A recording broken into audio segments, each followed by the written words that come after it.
Hi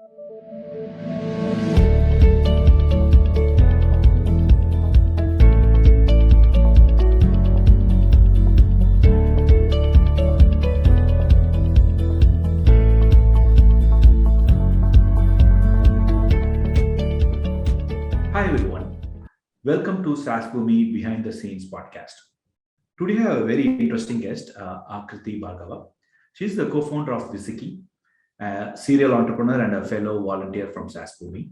And I personally call her the guru of PR and communications. So today we are going to have all all the things under the roof of PR and communications, and it's very important. All the startups stand the space. So without further ado, welcome Akriti.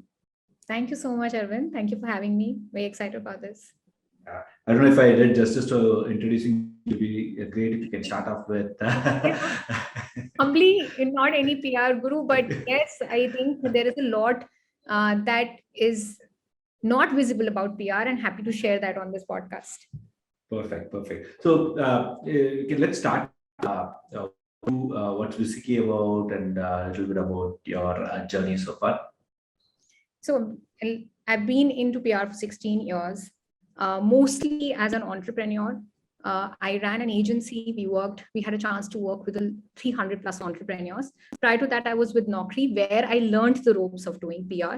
And you can still see till date that Naukri has been wonderfully benefiting out of PR.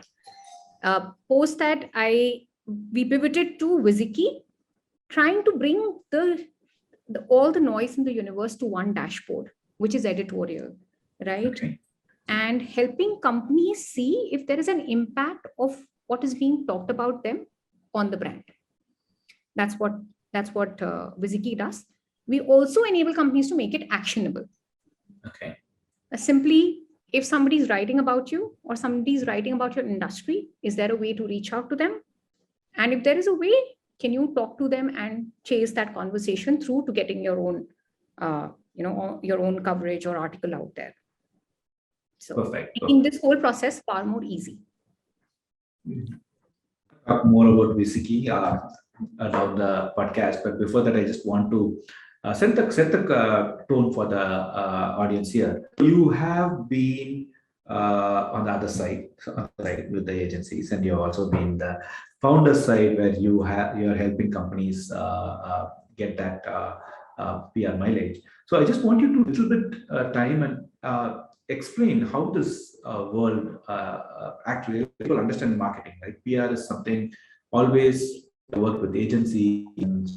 So can you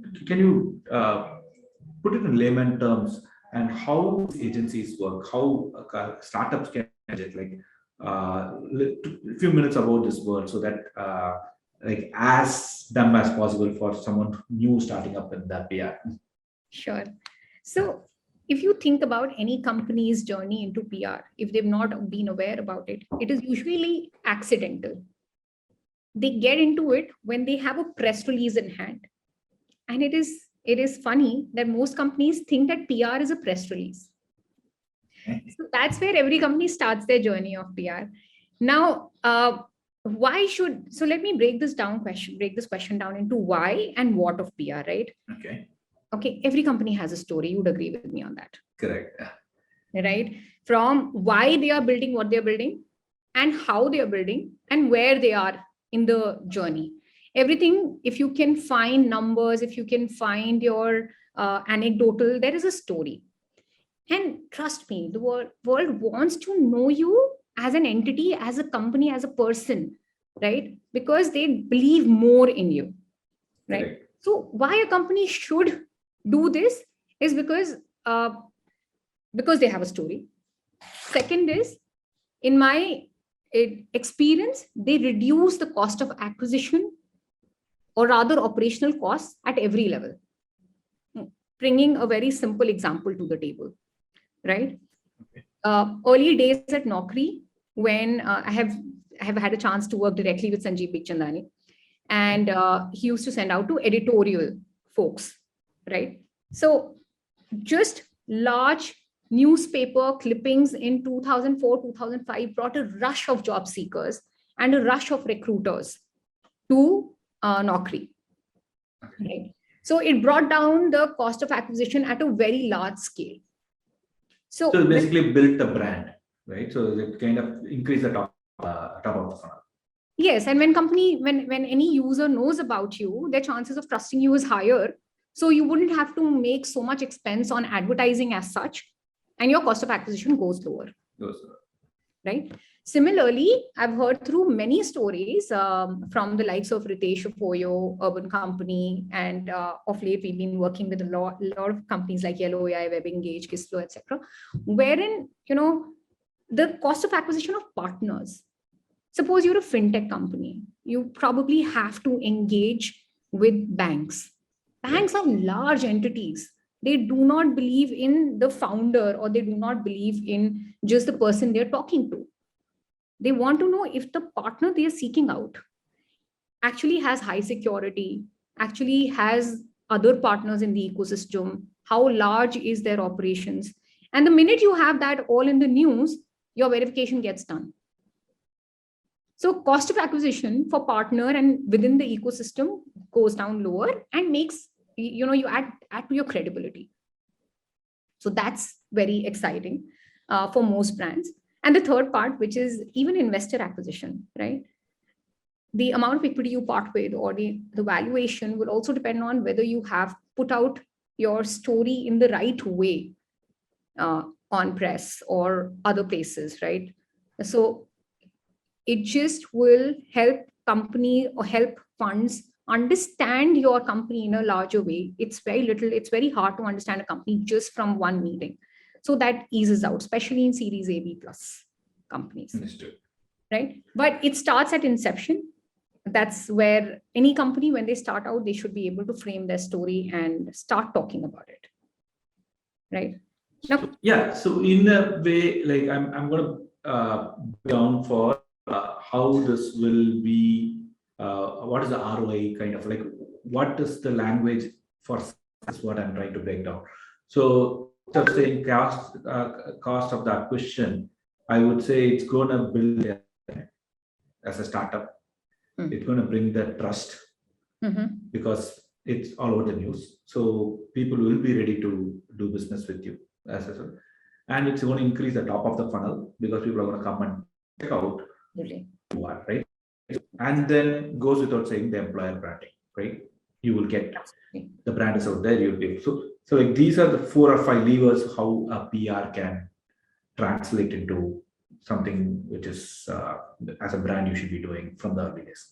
Right. And one of the inhibitions you might have as a young company is that whether press will take me seriously at this earlier stage.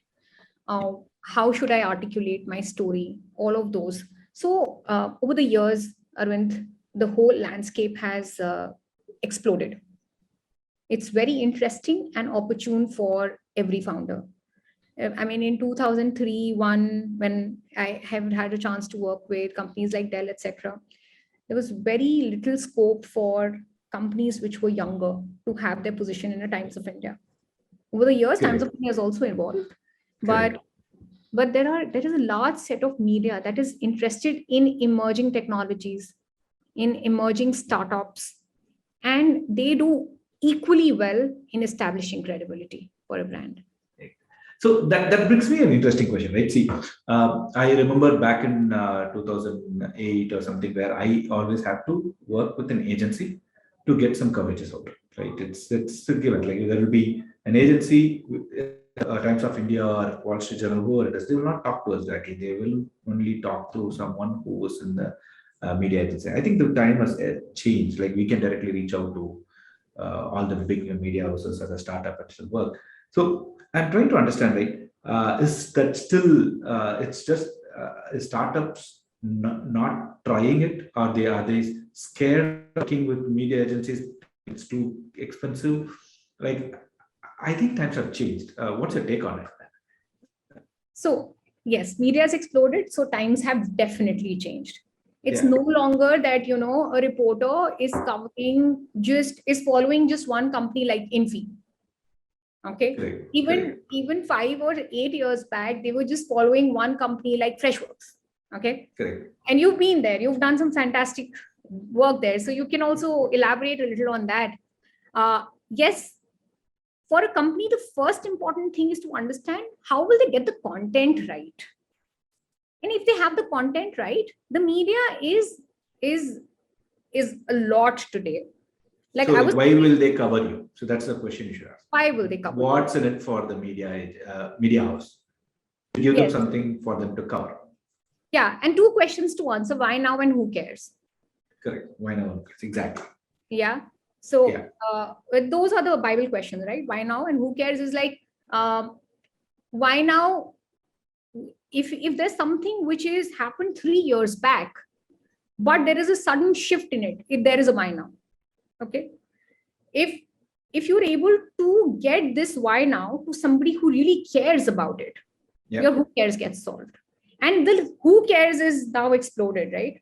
Now, who cares expands to bloggers, it expands to influencers, it expands to columnists, it expands to medium writers. Correct. My favorite one, which has been age old, is research writers in academic, institutions. Institutions. Nice. Right. So the why now, if you have the why now and the story right, then your who cares gets solved. So you don't have to work with agencies. You can reach out. So agencies bring strategic intent, a lot more strategic intent. They can create campaigns, but it is not necessary to begin PR. Great. You don't have to, there is a problem, right? Because it's very hard to build out the right metrics which get impacted and what you want to worry about at early stages. At early stages, you're working on the funnel. At early stages, you're working on hiring. So that connection is harder. So you don't want to spend so much on PR, but getting a strategic PR partner will come at a cost. There is human resource there, and they could need your time. But can you do it without them? Yes. And we are SaaS companies, right? Correct. There are a lot of SaaS tools. For example, Wizikey, right? You can find the right folks writing on your industry. You can find the right people you need to reach out to. You can see the kind of stories that are happening, and you can build that initial engine. And not only can that engine scale up with more ideas in future, but immediate you can see how your share voice is going up. Is there a new score that's going up for you? Are you able to get traffic? Is there a traffic to mention correlation that you know? All of that can be done. Perfect.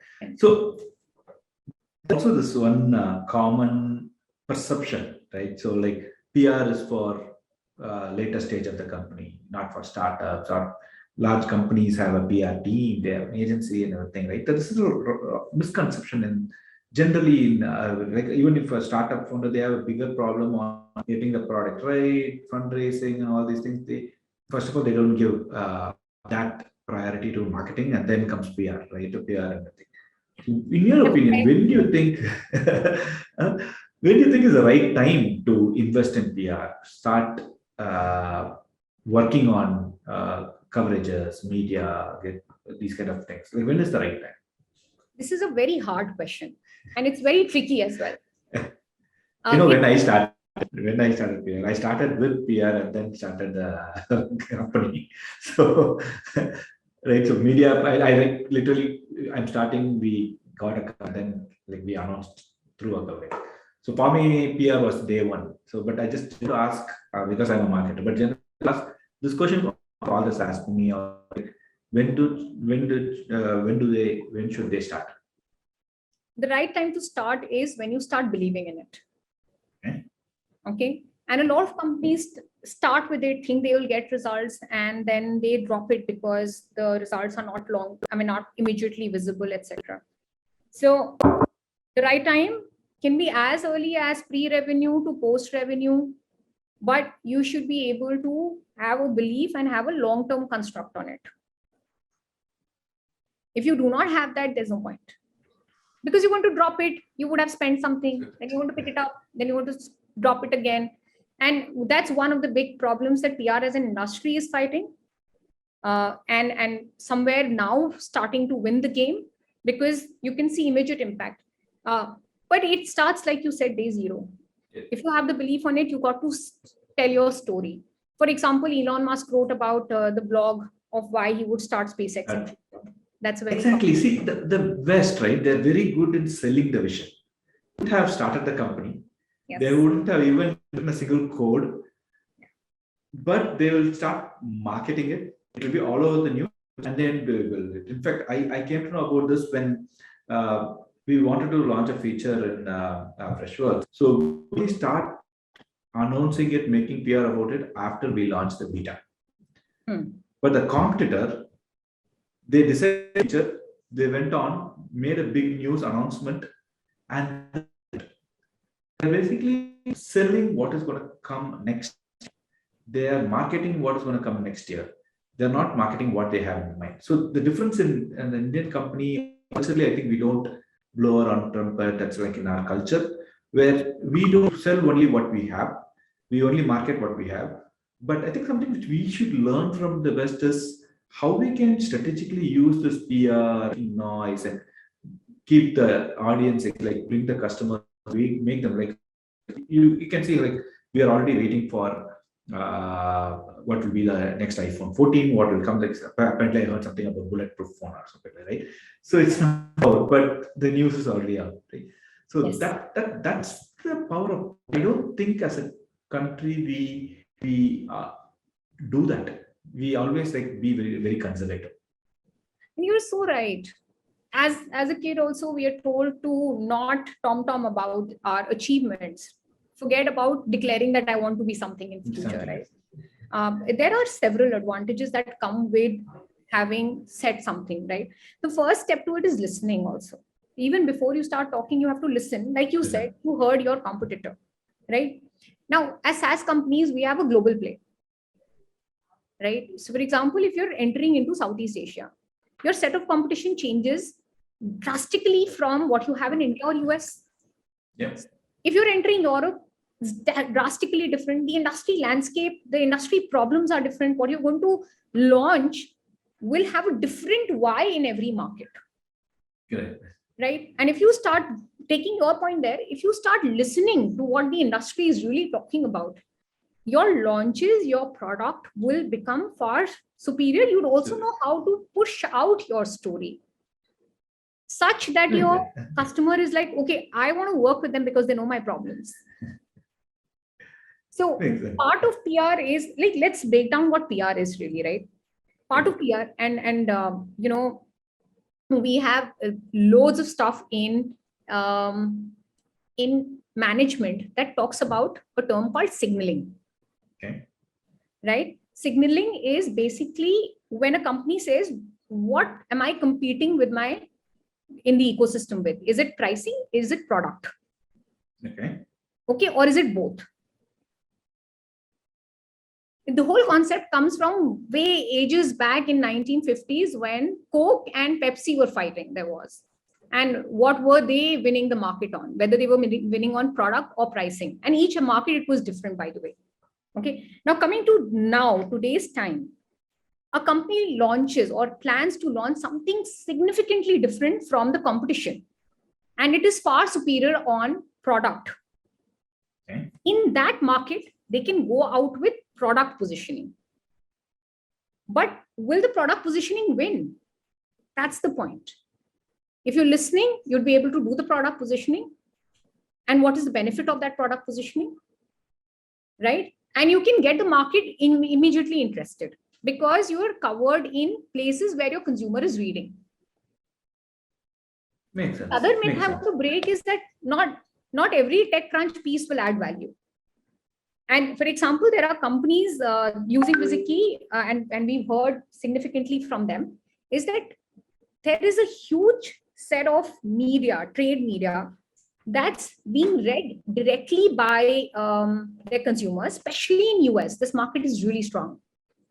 See, for example, you are a retail software, right? So there is a set of 15 plus trade publications that would be interested in you, in what you are saying, because they have an audience which is exactly aligned to what you're selling. That's very interesting. See, I also want to introduce this term. What you're trying to say is Trendjacking. Basically, identify who your audience is. Instead of you writing something and going and trying to get a coverage. Yeah. Identify what the media houses, like there are different kind of media houses, as you said, it could be tech crunches of the world, but there are also what your audience would probably might be reading about, or an influencer or like. So identify what trend they're covering and then write for them. So do it in reverse approach. So that trend jacking actually helped us a lot. So Yeah. Why let's don't you also give a quick snapshot? We saw at SaaSBOOMi what you were able to get done at Freshworks. Yes, that would. So I'll tell you what. So what we did is, so PR is not just like one time. As you said, it's not just one. We just go announce our funding news or like someone we hire or something like that. See, that's what people think PR is. PR is not a one-time thing. It is consistent. Consistently, you get coverages. Consistently, you make some noise. Consistently, you are echoing your company's brand, right? So one way we do it is not just getting the coverages through announcement. We also do it through content. We also do it through paid, and we also do it through trend jacking. So thought leadership. So if you want someone to listen to you, you want to be a leader, what you need to do is to write thought leadership article, and these are the channels in which you write. So we took a list of media houses who are covering those topics, like if it's about AI ops or it's about our own IT or something like that. Right? So we made a list of it. We're constantly in touch. We will be where we will talk to the editors. We will reach out to them through Twitter or LinkedIn or anything, comment to their post, and then start a conversation saying that, hey, we are also writing about it. Like our CEO was writing about it. Do you want to have an opinion article? You want to write? So we're consistently engaging with all the media houses. We didn't pay a penny, but they were interested to cover. So it can be an opinion, it can be a thought leadership. So the trend jacking is basically understanding what's the trend that month. The media houses are going to write about that trend, and instead of you writing something and giving it to them and asking them to cover, rather do the reverse approach, and they're already interested to cover something and write for it. So that's the easier way to go and get covered with media houses. Yes. Understanding a trend can also, like, this is a fantastic way of getting is the why now, right? Correct. And if you were to understand this in a more how it can apply to you, right? Suppose there is a policy change. Okay, it impacts your sector directly, right? It impacts your investments. It could be in various ways. So if you've listened in and if you've heard about this and you can comment on it, great. There are sometimes, for example, there are some very interesting trend jacks that can happen very beautifully. First is competitor made a move. Okay, up, down. You can comment. Correct. Okay. Industry sees a huge, let's say an industry report comes out. Okay, it predicts a strong trend. You can follow. So for example, if you can see Gartner, Forrester, whichever ones, whoever's reports are important to you. If you can see what are the trends that they are picking on. For example, a recent Gartner report said that, the great resignation is going to be forever. Yeah. That's a trend you can pick on. Correct. Okay, and you can say it's not happening at my company. Or you can see how you are planning to build out your strategy. Exactly. Yeah. So, and here you're doing employer branding, right? So you're plugging yourself in the news. Yeah. Yeah. So industry reports is great. Third is there are large scale events, Arvind. And why am I telling you? You should be saying that. For example, there are large scale events that a competitor is doing or industry is doing, and you do a breakthrough event in that. Yeah, definitely the guerrilla marketing thing is there, but the track there, right? So every event also has a media briefing the day before the event starts. Yeah. All you have to do is show up there and have an opinion. Yeah. So the classic example which we saw at SaaSBOOMi this year was the blimp, right? Yeah. Yeah. And the blimp got carried in TechCrunch. It's still getting carried. The photo got carried in TechCrunch on the funding news. On the IPO news. Yeah. On the IPO. So even after 4 years of Blimp, every big coverages we get, the image goes with Freshworks is the Yes. So the PR, the brand is always the Blimp with Freshworks logo on it. So it's still going on. So let me take a step back and given we are all in time, every company is out there thinking of cost cutting, cutting their burns, and about the economic downturn and everything. These times, organic legion is one of the important lever everybody are investing in. And how can PR impact organic legion? How can we leverage more from PR and get more organic? So that's one of the questions I think every SaaS founder now would be thinking about, and how can we do that? So Yeah. So this is how the P&L gets impacted. The ATL will get slashed down by a large margin. So all your advertising, etc., would go off.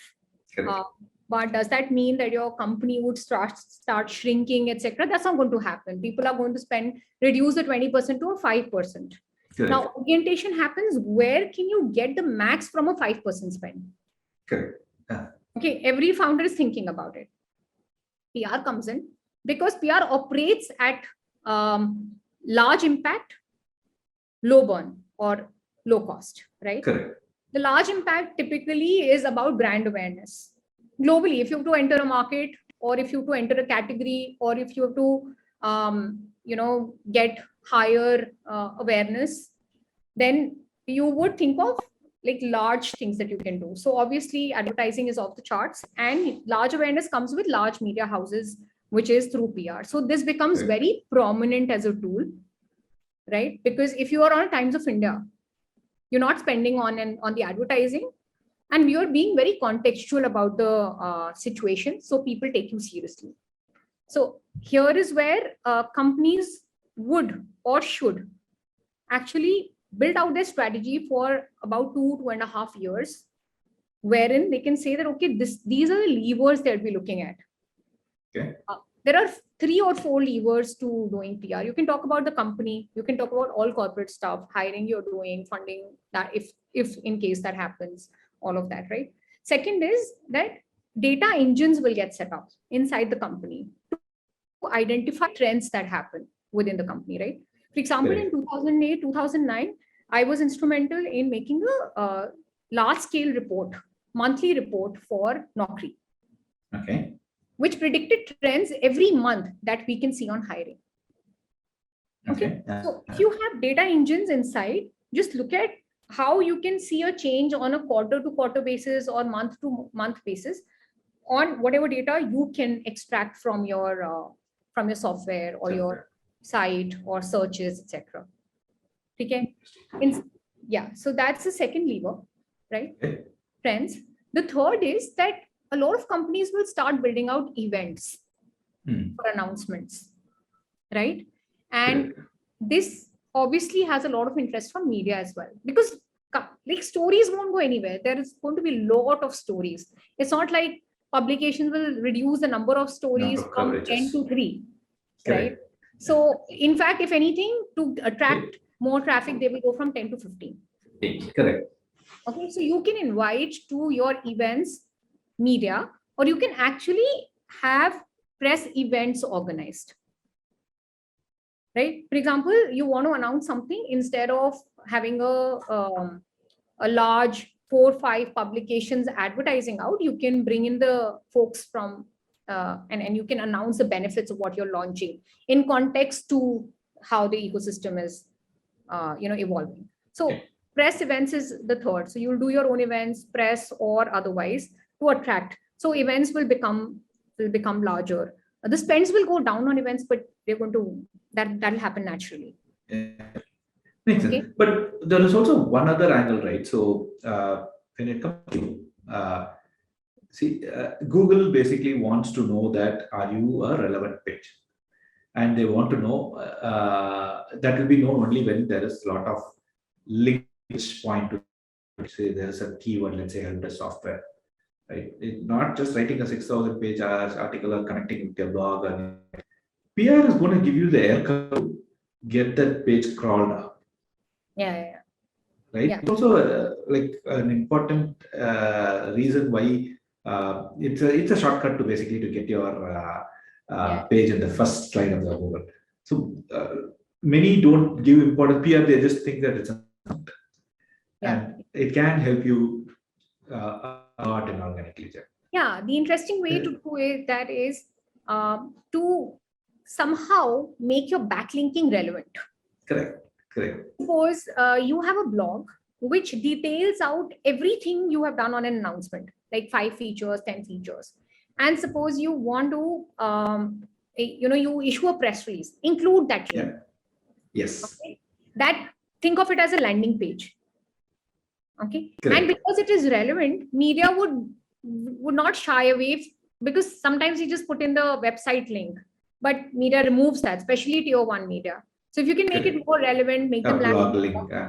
Yeah, that could Like make it like already we have spoken about it or something like that. So they get back. Yes, Blog. and in a way you're bringing down your performance marketing costs. Correct. Right. The content marketing side of it can become active. If it is already active, then you can align it to PR as well. Perfect. So, which brings me to the next question, Kriti. So, how to measure PR, right? So, that's like, how do you call success? Like, what are some important metrics you can keep in mind to say that this particular campaign was successful? Like, is there a easier way, because it's all about just that coverage? We got 10 coverages, we announced the funding. Like, how can you break ROI of? Yeah. No, that's a very relevant, important question. And thanks to the world going digital, you can actually see digital footprint, imprint of what you're doing and how is it impacting your brand. So we can do away with age-old metrics like advertising value equivalent, which was borrowed from advertising. So having said that, what do you start with? If you're starting your journey, there is a basic you have to set up in place, right? And initially, the thing that really works is a share of voice. Okay, which means that what is your share in media versus your competition. It helps you understand, are you making enough noise? Is there more noise in the ecosystem than what you are planning to make, okay, or what your strategy is giving you way for? Okay, so share of voice is a basic metric. You will require it forever. It is also, if you have a good team who can lead in, it also is a way to look at signaling. What is the competitor really saying and what are the signals they're sending out? Okay. The second one is once you have a good chunk of media talking about you, then you can look at a specific press analytics. Are you getting into the top publications writing on your industry? That's straightforward, like these tier 1 coverages or tier 2. Tier 2, top journalists, top influencers, because it's fragmented right now. People largely talking about you, your industry, should be aligned. So that's that. The third one is integrated measurement, wherein you say, okay, how am I getting impacted? What is my traffic? Is there a social cover that I'm getting because of press mentioning me, or are my announcement by default going into the influencer landscape, or I'm making it happen? Okay, so integrated is where you drive correlation between the two. Okay, impact of press mentions to traffic, mentions to social media. Reverse is also happening now, right? You talk something large on social media blogs and it has impact on mentions. So that is all. So those are things that you start looking into, and it helps, right? This you can align early. The next way to look at is if you're having a stakeholder impact. Now, this is thinking, Arvind, you think your business objective is to be a favorable employer. Yeah. Okay. So is your coverage, press, all the noise out there driving to favorability as an employer. It adds to employer branding measures that you might be taking. That's the byproduct. It goes without saying. Like other than the product, like your brand is out there, people are going to hear it. Yeah, understood. Right. Yeah. So employer branding, if your objective is funding that investor impact, Investors will partner get impact are you making? So that's aligned to your messaging. You can probably have a narrative insights, and yeah, some of this we can probably discuss over how Wizikey is also run, because there is stakeholder impact that you can do. And the last, where you climb up and you're a large brand, and societal impact is very important. Societal is as in that, ESG is important. Okay. And if there are ESG goals of the organization, they have to reflect in how your messaging is out there. Your metrics also get aligned accordingly. For example, sustainability in your partner ecosystem. That's very important, right? How are you doing governance day in, day out? That's very important. So those get aligned, and that's all that you can measure. The way to measure is, again, there are a lot of SaaS tools and you can absolutely use them. There is one other thing which you can't measure, but I always tell this to whoever I have worked with. See, but it builds trust. It helps you in conversion. So imagine you go give a demo, and finally you and one of your competitor is like neck to neck on closing the deal. Sometimes the brand, which has been created by branding activities or PR, it's going to give you an edge over closing the deal. Like, oh, I saw them in that TechCrunch coverage or whatever the coverage is. So that's going to give you subconsciously one up to take your side. Like that's the brand value which you're going to create. So this can't be measured easily, because the lead would have come through some other channel. It's not the lead gen. It's just the trust it's building, and it's going to help you get better conversions. The better conversions you can't tie it to PR, but PR makes a big impact. Yeah. Whatever you can't buy is priceless. Exactly. Buy media. Absolutely. Before we go into the rapid fire round, right? You of course there is a rapid fire round. You have been on the all sides of PR, right? If you were to give some tips and tricks for some SaaS founders engaging with PR firms, right? PR agency firms. So there are options. There are like just one-off options. If you can give some tips and tricks on how to engage and effectively get the best out of PR, if they are working for a funding announcement, or are they going to have a year-long? What are the best ways to work with PR agencies? Okay. First of all, believe in it. That's very important. Okay. Align to certain goals. That's also very important. Have certain KPIs in place, whether it is number of coverages or messaging driven analytics. If you're driving in the right direction, and you know at the stage of business that you are what KPIs to align to, right? Yeah. Listen to media across geographies. Okay. And make the team also very aligned to listening. It's one of the most important things. If you don't listen in, and the teams are not very well briefed on listening, what do they have to look out for, whether it's industry, competition, whether you'd want to impact policy, or whether you'd want to do employer branding, and what are others doing in it? How do you become more relevant? Comes in with listening. Your team will also become very eased out. And this, I'm not talking only from a corporate side and not the agency. The agency also has to start, listening a lot more. Right? And knowing when to alert you, what to bring in your reporting every month. Okay. Or every week, whatever be the cadence on reporting. If they're not able to, for example, if they know that you want to hear everything that's happening on AI plus retail, they will bring that into reporting. Okay? How big is the noise? Is there a trend that is moving up, etc.? So you can bring all of that into reporting. Once all these cadences are set in place, the teams naturally become inclined to telling the right story. Makes sense. pulling the right data out. Okay. Yeah. Which also means that one thing that I think that PR should be on long term is autopilot. Okay. Every month there should be a designed something that should go out. By default, the team should know that, okay, I'll pull out this data. I'll set this announcement in place. There could be there could be different modes of announcement. I'll explore this in certain months and this in certain quarters, and it will be sent out without any expectation on who would write about it. Eventually, iterations happen, but this autopilot is a process of a year minimum. Yeah, and once the autopilot, where the misunderstanding is, right? A lot of times, SaaS founders go with news and they want immediate.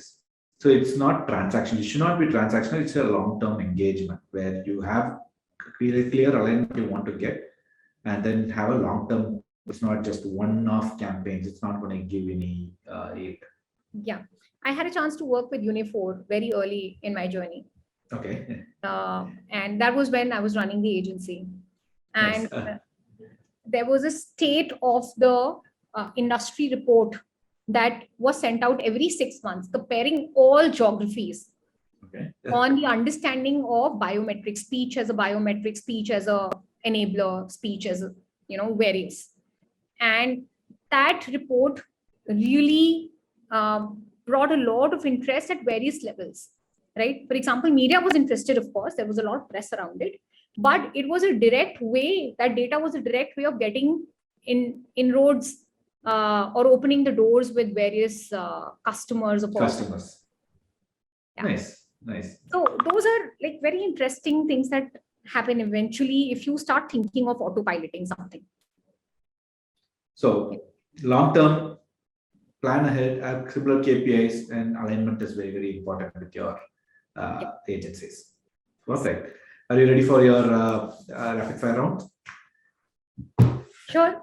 Okay, let's go. So, simple thumb rule is you're not thinking, you're just saying what comes to your brain now. Okay. What's your biggest peeve in PR? Accountability. No accountability. Yeah. Okay. And with all the agencies you have worked with, which is your favorite agency? Sorry, I missed that. Which is your favorite PR agency? Time out. Yeah. Okay. Nothing came to your mind, or are you trying to say you don't have a PR? First came to mind was boring brands. Boring brands. Okay. Right? That's Which your was- brand. That was mine. Yes. Okay. And then I did come across. I did. So there's a company called VSC Consulting. Okay. VSC Consulting, US based. Yeah, I know. I've worked with VSC Consulting when I was in Vijay Target. Vijay Chartani. Yeah, I worked with them. So I like them too. Yeah, VSC just came in as soon as you said, okay, time out. No, VSC, I worked with Vijay. It's a smart guy. Yeah. And what's your favorite PR hack? Trendjacking. Nice. And what are your top three, like every day you go to these media places to go get the information from? Top three. I like the cap table. Okay. I've read a lot of the information. Okay. Axios. Okay. The Axios media newsletter. Those are the top three. Okay. If you were to give one advice to startup founders, what would that be? Believe in your story. Believe in your story. Nice. And last question: if you were to recommend another speaker to this podcast, who will it be? Umesh. Unifor. That went well. All right. So thank you so much, Aakriti. You've been a wonderful guest and learned a lot. And I'm sure that there is so much to do in the PR space. And all the listeners out there, please subscribe, like, and share. BTS podcast. Thank you so much. Thank you, Arvind. It was so much. It was a pleasure. It was so much fun. Thank you so much. Thank you.